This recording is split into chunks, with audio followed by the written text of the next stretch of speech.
Aha! Looper! I got the results of the test back. I'm definitely the most annoying person on the site. No way. Let me have a look at that. Oh, see? There you go. You're just looking at the American stats. See, if you check worldwide, I still reign supreme. Really? Damn it. Don't worry. You'll beat me someday. So what you watching? I hope it's not something embarrassing you have to cover up for. No, just one life to live. Oh, okay, cool. Hey, wanna watch a shitty movie? Hell yes, I do. I'm so excited, I just shit my pants! Never admit that again. Hey everyone, Welcome to Bad Movie Beatdown. presents.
Now he's a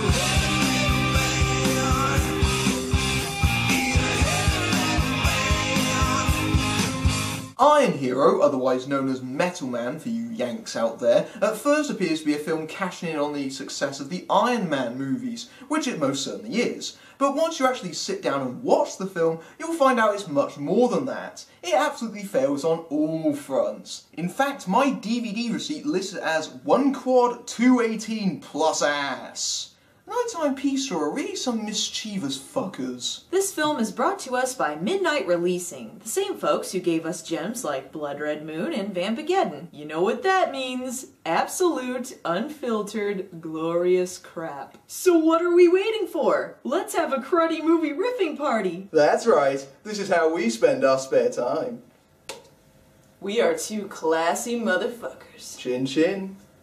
Clearly the aesthetic here is meant to emulate Iron Man, but to give this movie credit, they do actually have their own story. It's still awful, but an awful story that they can take full credit for. Our hero is Kyle Finn, a mere 30-year-old schoolboy who ends up stuck in an experimental combat suit and must use it to battle evil. So when I say they have their own story, I say that rather loosely. Obligatory intro sequence, away!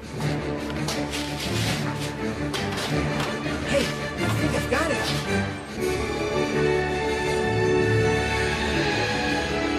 And I think I've got you.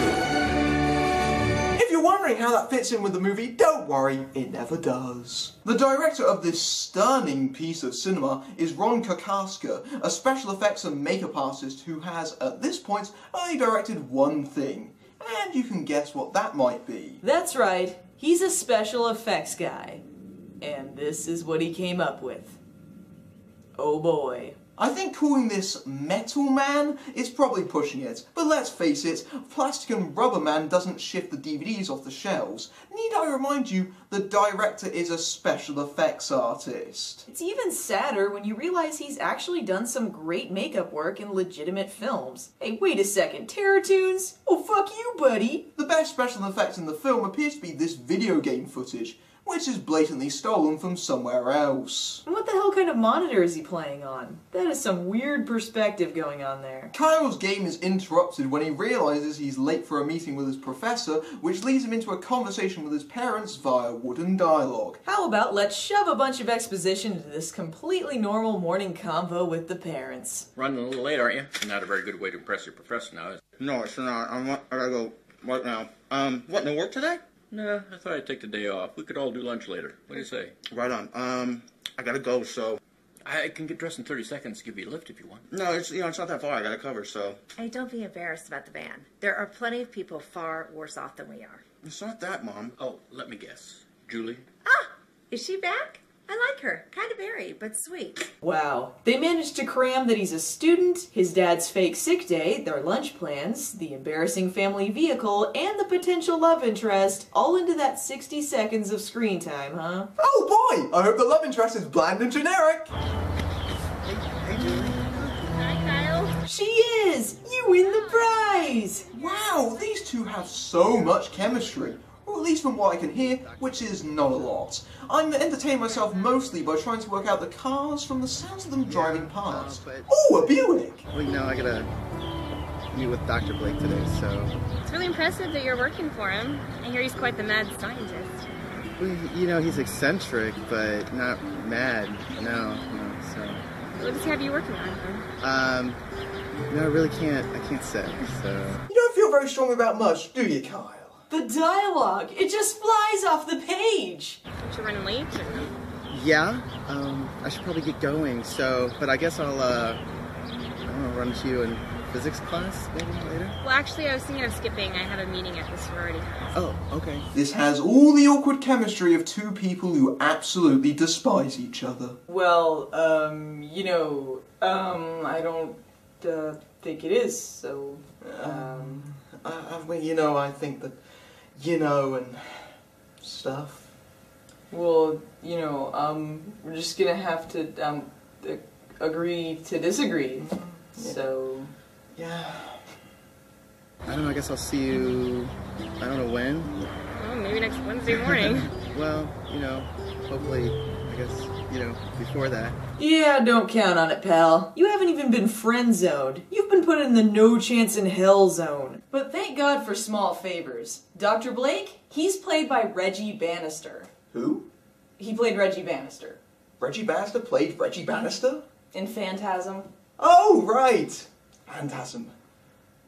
You've never watched Phantasm, have you? That's the one with Mickey Mouse, isn't it? Well, you know, your work with computer-aided tissue engineering is one of the reasons I brought you aboard. And you know, I do realize that one needs money for their research, so I just hope it works out for you. That's some impressive acting there from Mr. Bannister. Shut up! He fought a zombie cop once! Oh, come on. He reads his lines with the conviction of a man waiting for his death scene. Alright, fine. But it's not like he has much to work with. This meeting is because Kyle is helping Dr. Blake test out his new mechanical suit thing, which he tries on immediately after the conversation they have where the doctor says he wishes Kyle's video game didn't glorify warfare. Sure, why not? Dr. Reed, I don't know why you choose a guy with claustrophobia for this job. I mean, I like the job and enjoy learning about research. Weenie. Total weenie. Ween-tastic. The two of them set about testing the suit to see how it fares against the elements. Apparently, this means sticking Carl in a freezer that can go down to -40 degrees. Do college campuses normally have these? I don't know what you're talking about. My college professors always stuck me in freezers and blatantly endangered my life. There was clearly absolutely no other way to test this suit out. The test is interrupted when the professor is visited by the obvious villain and his henchmen. How did you find me? You run college courses, you can't be that hard to find. This is Sebastian Reed, because all villains are named Sebastian or Lucius or Victor, and he runs a weapons company that Blake used to work for. It turns out that Blake stole the helmet from him, and he's come to steal it back. I've become accustomed to a certain lifestyle. In order to maintain a certain lifestyle, my company has to have weapons that work, and I think you've got the helmet to work. This is not a weapon. Then what the hell is it for? National Mechanized Suit Day? You're gonna make me and a lot of militaries very happy. In a pig's eye. How did the helmet to the face kill him? He's not dead, he's just unconscious. With his eyes open. Oh no, I've got bad special effects on my hand. And there goes the skin on my palm. Ah! No, stupid. Skin just instantly unfreezes when you stop touching the cold thing. Duh. Hang on, he wasn't dead? Then why was he laying with his eyes open like that? Well, clearly so he could let Carl out of the closet freezer and immediately die again. For a man with, terminal head wounds, he's certainly got a lot of strength. Why can't I get this thing off? Had to move forward with my plan sooner than I'd hoped for. Your plan? What plan? What? Oh, I'm sorry, I can barely make out what the hell you're saying. This is actually preferable, though, to actually having to hear Samuel Hoffmeyer's acting. Who needs to be able to understand what the main character is talking about? Especially when they're describing important plot points. Everything will be fine. You see, I'll be talking to you soon.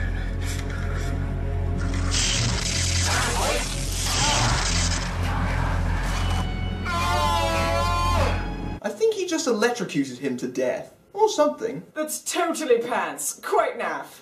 Yeah, it's a good show, chap, good show. Actually, I think Reggie was transporting his consciousness into the suit so he can give green screen messages to Kyle throughout the movie. Makes sense, right? What did you do to me? Judging from your response, something drastic has indeed happened. Yeah, you're dead. Well, way to sugarcoat it, Kyle. The artificial intelligence version of Dr. Blake explains to Kyle that he can't take the suit off and that he's now become the most advanced human species on the planet. Hate to break it to you, Doctor, but wearing a mechanical suit doesn't make you another species. And that certainly doesn't explain why you've condemned one of your students to wearing it for the rest of his life. You've successfully taken away his family, his girlfriend, and his ability to take a piss forever. That doesn't make you a hero, that makes you a dick. What a wanker. Completely daft. Okay, that's enough. And then he torments the poor bastard by trapping him with his monotone AI presence, like a computer tutorial that you can't get rid of. What an asshole! No, his messages are really important. He gives him important information in a really, really boring way. I mean, look at the random numbers and the squiggly thing on the side. Those mean something. And he also uses nanobots to invade his brain and get rid of his claustrophobia. I don't see the Doctor stepping over any bounds here whatsoever. We need to hide the suit. How? I want you to think of the word stealth. Stealth. Oh my god. He is a phenomenal actor. I'm serious, this stuff is great. This is gonna be fun.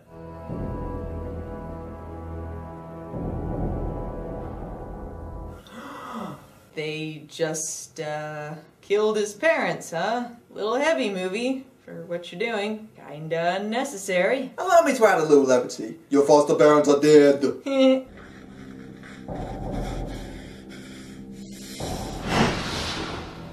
So Kyle fights off the dude from the Amazing Bulk, and I got nothing to say that'll top an Amazing Bulk reference. Kyle, stop. You'll kill him. No shit, they murdered his parents. Oh, my personal favourite character is this crazy black guy with an axe. Oh! Well, let's give the movie some credit. The fight scene here is actually pretty effective. That doesn't make up for the fact it's still a man in a rubber suit fighting off cartoon henchmen in someone's backyard.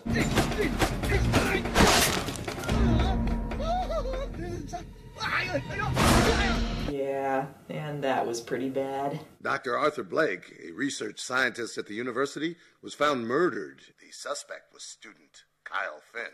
This just in, several turtles were found wandering the streets of Hollywood, California. A man has been murdered.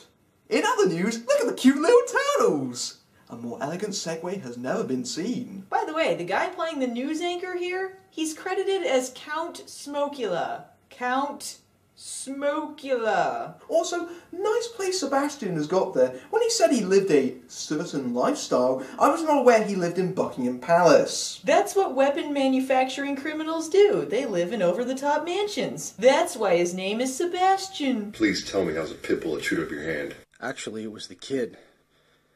He was kind of like... The kid, not the dog, the kid. Not even the dad? His dad I expected to fight back, but the athletic son, this is outrageous. And they explained that he was wearing the helmet. Obviously the bad guy knows what the suit can do, so I'm not sure why he's so surprised. He has a meeting with his scientists, Marissa and Deadmeat, who have studied the helmet he stole. Oh, come on, scientists? Really? At least give them lab coats or something. You're making Denise Richards look credible. They're credible. Check out this dialogue. We had one of our people try it on, and the wearer was able to demonstrate abnormally high strength. Yeah, it's actually pretty cool. This leads into a candlelit dinner? You see, this project was your father's dream. And when Peter killed him and destroyed the lab, I made it my lifelong goal to make sure that his dream is realized, and to make sure you're taken care of. So he's hitting on his dead friend's daughter? Ew. Ew. Ew! Tell me about Kyle Finn. According to his MMPI test results, he shows a strong sense of right and wrong. However, it does show that he could be quite good at improvising when necessary. I'm afraid you're not speaking to me in layman's terms. I also have his IQ test results. That part I understand. As you can see, I'm quite an idiot. It's my understanding as well that Kyle might have one of these helmets. How can you know that? I have my sources. Our sources also indicate he's a virgin, so you should hang out with him for a while. What? Now, I'm not saying that you sleep with him, I'm just heavily implying it. You go back to his lab. It's all taped off. I don't care if there's an army snipers guarding the gate. You get back in that lab and you find information about Peter's whereabouts. Hey, now they're getting the names of the characters mixed up. I'm pretty sure Peter is one of the dead ones, guys. Oh, and that whole scene where he asked her to seduce Kyle, instantly forgotten. Yay, filler! Meanwhile, Virgin Kyle and his AI Yoda are holing up in one of Dr. Blake's unused facilities, which is apparently someone's utilities closet. Dr. Blake provides Kyle with some food, and I guess now Kyle has to drink this ecto-cooler for the rest of his life. This drink is glucose-based. Food for your brain, or nanobots. Stop filling my body with nanobots, you crazy bastard! How does it taste? Have you ever accidentally eaten animal excrement? That's an oddly specific thing to ask, Kyle. Can you get used to it? I don't have much of a choice now, do I? I'm afraid not. So basically he's good until Dr. Blake's fridge runs out, at which point he's gonna starve to death. Yay! I would have appreciated if you would have asked me if I wanted this responsibility first. I told you that I was going to give you the choice, but I just ran out of time. Oh, well that makes it okay then, in the sense that it doesn't make it okay at all. Place the red chip in the slot at the very front of the helmet. And now Kyle is dead. Good job, Dr. Blake! And along with taking away Kyle's friends, family, and life, he also takes away his identity. Kyle now has to use a holographic image of someone else to walk around in public, since the police are after him for the doctor's murder. Things are all coming up awesome. This is followed by a pointless bit where he's threatened by a random guy he ran into. Good scene, movie. In the meantime, back to Sebastian McVillain and crew. This must be the middle-class basement portion of his palatial estate. Somehow, he's discovered that the scientist made modifications to the helmet, so he tests it out on one of them.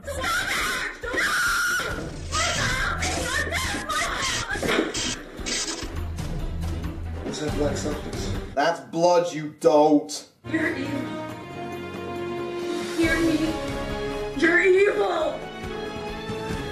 Are you done?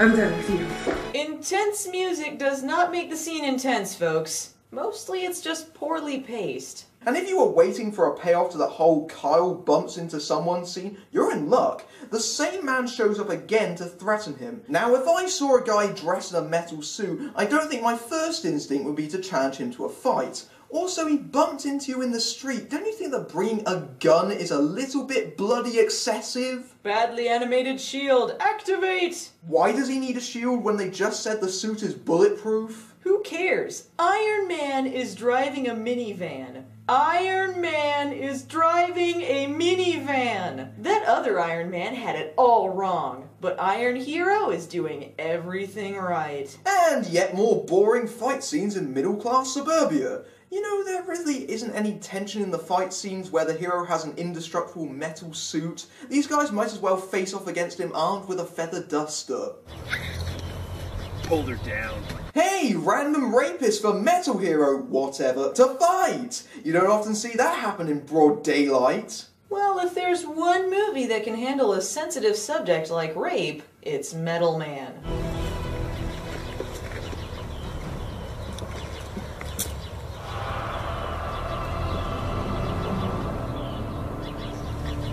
Oh, and his suit has magical Healy powers. Of course. Can't we just call this guy Metal Jesus? All hail our Lord and Savior, Metal Jesus! Hi. Oh, hi, girlfriend. Haven't seen you in 45 minutes? Are you Julie Miller? Who wants to know? I'm Sebastian Reed. Oh, hi, awful sound balance. So Reed kidnaps Julie, and I guess the audience is supposed to care. Keep in mind, this is only the second scene she's actually been in. Just down this hallway to your left. Psst, someone forgot their neck covering. They can't be bothered with continuity, Film Brain. They've got this well-crafted story to work on. Thankfully, he disconnects Dr. Blake for a bit. Yeah, apparently he could do that the whole time. Kyle gets in to see Marissa, and we discover that Dr. Blake was her father! Which we already kinda knew, but whatever. That's when good old Sebastian shows up with a gun. Kyle must have bumped into him earlier. Well, you made my life a living hell. I thought I'd return the favor. That helmet has made you blind. Well, the actor probably can't see 2 foot in front of him. This villain kinda sucks, doesn't he? Most definitely. Kyle's about to get rid of Reed when he finds out about Julie, which causes him to let him go and knock over a prop with his ass. Perfect take. Ooh, she's pumping strawberry jelly into her veins. Funnily enough, I think I've seen that in the 99p store as well. Actually, she's taking a blood sample to deliver to Sebastian, creating a distraction long enough for Kyle to break free and get everyone out. So, why didn't he do this before, and how does this make Julie any safer? Not to mention they blatantly speak out loud their plan to lie to the guard, whilst he's right behind them on the computer! Also, does anyone else notice that Julie's handcuffed to the leg of a couch she could easily just lift up? Because it doesn't seem like it's very hard to escape. I don't think Kyle needed to work so hard to break her restraints. While this is going on, Marissa goes to see Reed in a completely different shirt than she was wearing before. Did she change on the way there? That was for my father. Miss, I don't think you entirely thought out your plan of death by blood poisoning. Was that what that was supposed to do? Oh look, McDickington is back. Kyle will be glad to know he has to deal with him for years and years to come. I need to tell you something that I think may help. Now that you have the missing chips, you should have the power of full invisibility. Oh, turning invisible might be useful, you think? Man, you're unhelpful, Doctor. And apparently touching somebody else turns them invisible too. That doesn't make any kind of sense. Truly, this scene of an empty doorway is what cinema is made of. Everyone knows that being invisible means being partially transparent. I love how they somehow managed to screw up the invisibility sequence by not having identical camera angles for when they composite in the image, so we can see the vines double up and ghost outlines everywhere. The nanobots are having trouble ingesting all of the bullets at once. You're not designed to take massive amounts of gunfire, and the energy needed for your invisibility is also sapping your energy. Oh, so the energy is sapping his energy? Thanks. Also, it's not like it's full invisibility, so it's completely useless anyway. Look, the thugs just keep shooting him repeatedly. It's doing nothing. I am Bucky the Magician. Your shirt is Bubble. You left yourself no other choice. Now get on that table. What do you want from me, Sebastian?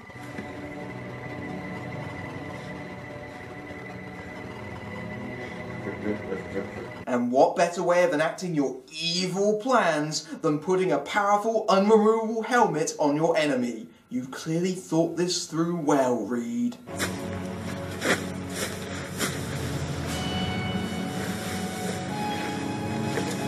Why the hell is she so weak? Kyle was the one getting shot. Was walking too exhausting for her? Anyway, yeah, Kyle is dying. She's just tired, but you need to rest now. You could easily have a stroke or heart attack. Your suit could give him a heart attack or a stroke when he's 18? You asshole! Hey, funny thing I noticed, he's dressed exactly like Shaggy from Scooby-Doo. Sorry, it's too much for me. Wow, just leave him to die, why don't you? What a good character. And we never see her again. Bye! Well, except for this pointless dream sequence that goes nowhere. Then we never see her again. Bye! Kyle, are you okay? What? Dr. Blake? Not now, okay? I'm fine. But Kyle, you know how I like to watch. Ah! You're sick, old man! Kyle, although you're running low on energy fuel, you're still good for a fight. Kyle, I'm also sensing that you have a massive erection. I want you to meet somebody. Mechaterra M48. Where did that robot come from? You telling me he had that the whole time? Then what did he need the helmet for? Things shift from the slightly incompetent to the completely ridiculous as Kyle prepares for the final battle on the farm. Yes, the big climax of this thing takes place on a farm. Woo! Yeah! 2 Iron Men on a farm. With cows. I accept that.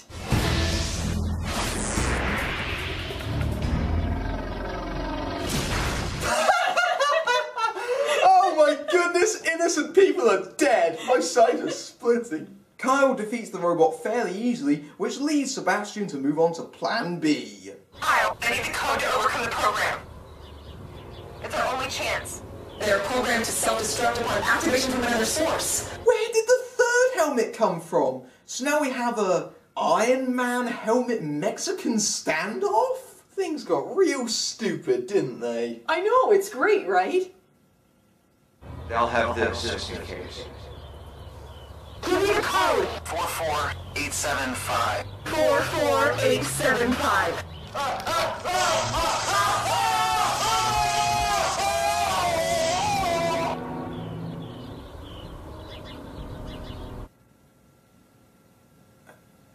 You were gonna...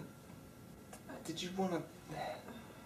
The thing and the melting? No. Sense no make.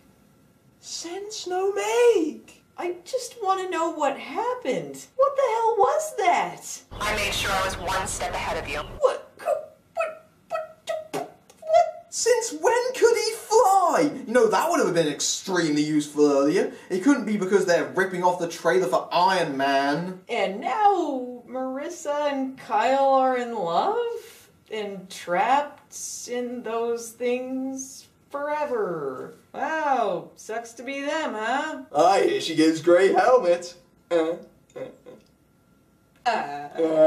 Here's my final assessment. Just because this movie is a blatant cash-in on Iron Man does not mean that it isn't entertaining. The thing is deliciously incompetent, and considering a special effects guy made it, it's pretty laughable in that department especially. The characters are annoying or unlikable, the story doesn't make a lot of sense, the editing is subpar, and it's all the better for it. It's a film that shows remarkable ambition, but the filmmakers were overcome by small difficulties like originality, acting, editing, writing, directing, and overall talent. Luckily for us, that makes it a hilarious movie. There's something truly earnest about the whole thing that makes it entertainingly bad. Like, they were unaware of how goofy the whole enterprise was. If you want a movie to riff Mystery Science Theater style, this is a great choice. That was awesome. Agreed.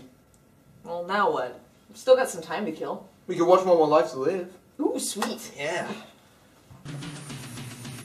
Hey, is that Kate Hodge?